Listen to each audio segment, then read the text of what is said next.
আসসালামু আলাইকুম। এটা হচ্ছে সেই গাজীপুরের রূপসা রিসোর্ট, যেটাতে অনেকে ঘুরতে আসে, বিশেষ করে ফ্যামিলি টাইম স্পেন্ড করতে চায়, তারা আসে। তো আমরা ইনশাল্লাহ আজকে আসলাম যে দেখে যাই কেমন লাগে।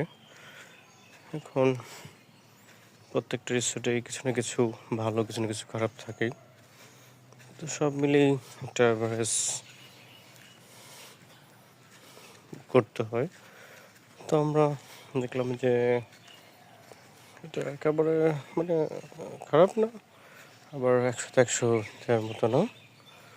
তো আমরা একটু দেখি কোন দিকে কি আছে। এখানে একটা সাইনবোর্ড দেখা যাচ্ছে। তো আমরা সাইনবোর্ডটা দেখি। এখানে লেখা আছে restaurant, swimming pool, cottage, parking.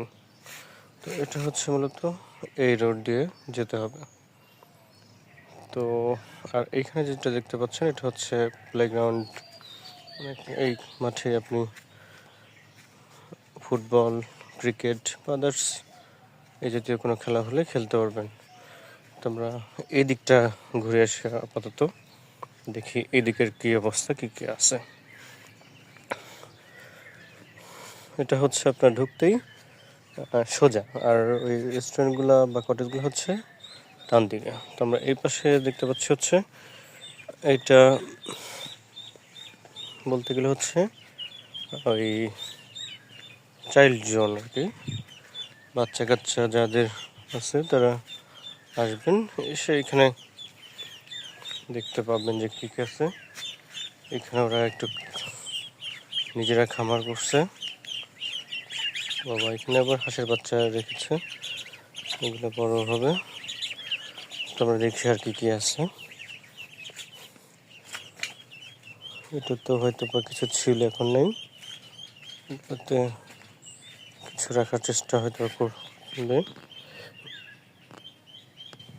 একটা বিষয় হচ্ছে, এটা একটু নিরিবিলি তো, আর প্রাকৃতিক পরিবেশ। এখানে এখানে কোনো মানে জনগণের আমরা দেখি যেগুলো আছে বিজি প্লেস, ওইগুলো এখানে নাই। এটা গাজীপুরের ভিতরে, বেশ অনেকটা ভিতরেই। তো আমরা দেখি যে বাচ্চাদের এখানে কী কী আছে। তো আমরা এখানে দেখতে পাচ্ছি যে যে বাচ্চাদের খেলার, এখানে যারা খেলবে, এখানে একটা স্লিপার টাইপসের আছে।